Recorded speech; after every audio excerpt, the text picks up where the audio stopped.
My friend told me she loves me 4 weeks before her marriage. I'm a 35-year-old man facing a complex emotional situation. My friend B, a 35-year-old woman, recently confessed her love for me just 4 weeks before we are scheduled to get married. This revelation has left me uncertain about my feelings and the right course of action. To provide some background, I became a widower 2 years ago and have a 5-year-old daughter. The loss of my wife was profoundly traumatic, and I have not pursued any romantic relationships since then. My love for my late wife remains strong, and I feel unprepared to move forward with someone else. In coping with my grief, I've devoted myself entirely to my daughter, who bears a striking resemblance to her mother, and to my work. B, on the other hand, has been a constant presence in my life since our elementary school days. We grew up in the same neighborhood and were best friends throughout our childhood.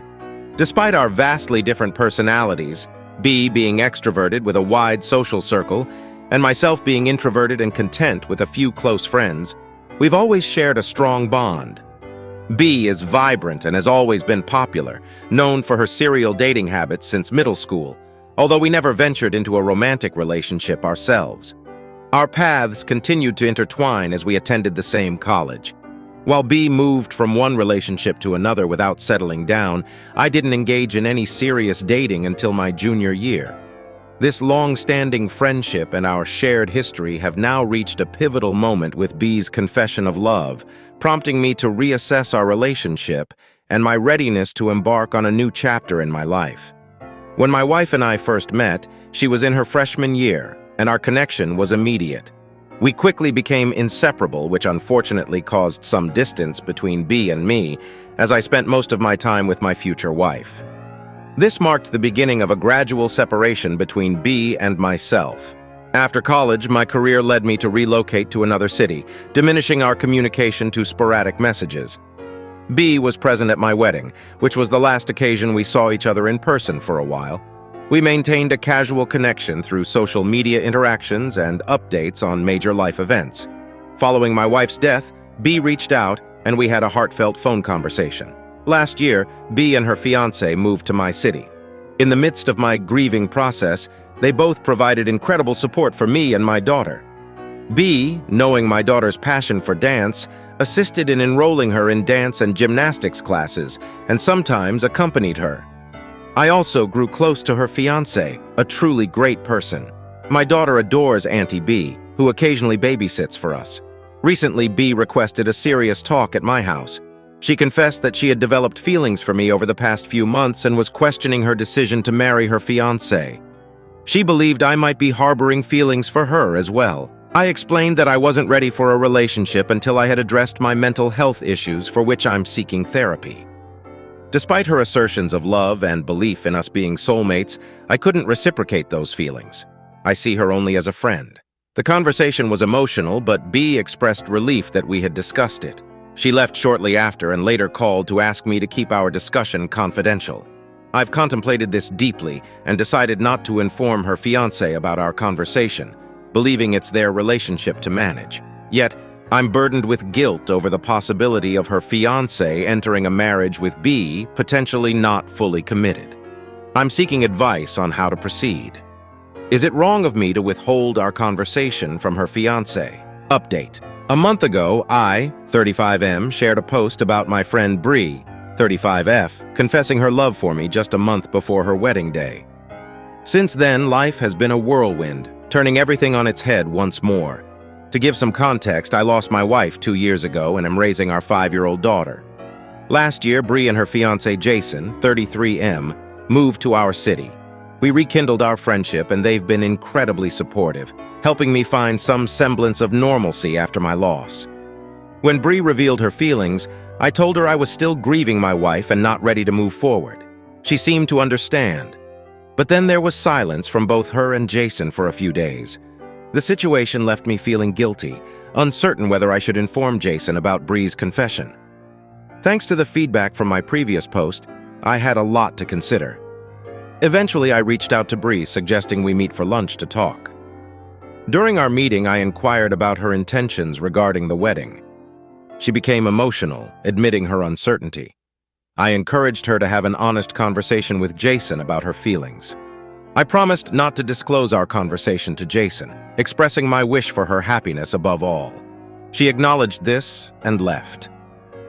That evening, after putting my daughter to bed, I was settling down to watch TV when a loud knock startled me. It was Jason at the door, visibly distraught and in tears.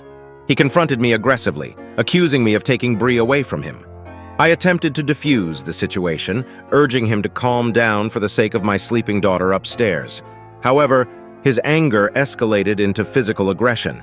After he punched me, I managed to push him away and insisted he leave my property. He eventually retreated to his truck and drove off. Right after the unsettling encounter with Jason, I urgently called Bree, finding her in tears and clearly distressed over the phone. She revealed to me that she had broken off her engagement with Jason, confessing her unresolved feelings for me as the reason. Given the violent confrontation I had just experienced with Jason, I was deeply concerned for her safety. I urged her to pack some essentials and leave their shared home immediately for her safety. Heeding my advice, she arrived at my place, visibly shaken. I spent nearly 2 hours comforting her until she finally fell asleep, deeply troubled by the day's events. The following morning necessitated a difficult conversation with her parents to inform them of the situation. Despite Bree's attempts to maintain composure, it was evident she was deeply affected by the recent turmoil. Her parents, understanding the gravity of the situation, advised her to take some time off and return home. Complying with their request, Bree caught a flight back home that evening. Over the ensuing 2 weeks, the wedding was officially canceled, and Bree and I maintained daily communication, through which I learned of her exhaustion and emotional turmoil. Despite Jason's pleas for her to reconsider, urging her to take more time to think things over, Bree remained firm in her decision to end their relationship. As of now, Bree has been living with us for the past 2 weeks. She has resumed work, given that she still holds a position here. Our conversations have delved deeper into the dynamics of her relationship with Jason.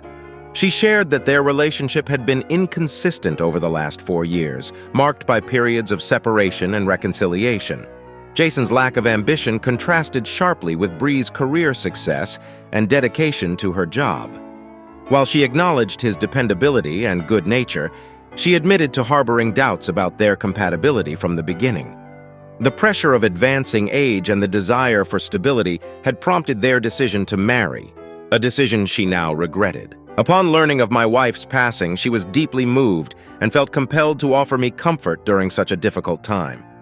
Her career advancement presented an opportunity to relocate to a corporate office, and without hesitation, she chose to move to my city. Jason also found employment here and relocated. At that time, she harbored no romantic feelings towards me. However, as she began spending more time with my daughter and me, she felt reconnected to the bond we shared during our childhood. In this scenario, I was the one in need of support, and she stepped in to provide it. She confessed that the moments spent with us were more fulfilling than those with Jason, leading her to realize she had erred in her decision with him. This revelation gradually shifted her feelings towards me, culminating in her confession. She acknowledged that her relationship with Jason ended the moment she admitted her feelings to me. While it's a regrettable situation, I appreciate her realization prior to marriage rather than afterward. My sympathies lie with Jason. He plans to return to our hometown to be closer to his family, remaining in their shared apartment until his move next month. Regarding the curiosity about whether we are dating, the answer is no. Currently, I am not in a position to pursue a relationship, and neither is Bree. She remains a dear friend, and I am grateful for her presence in our home, where she intends to stay until her circumstances stabilize. Having Auntie Bree around is a joy for my daughter, adding a silver lining to our situation.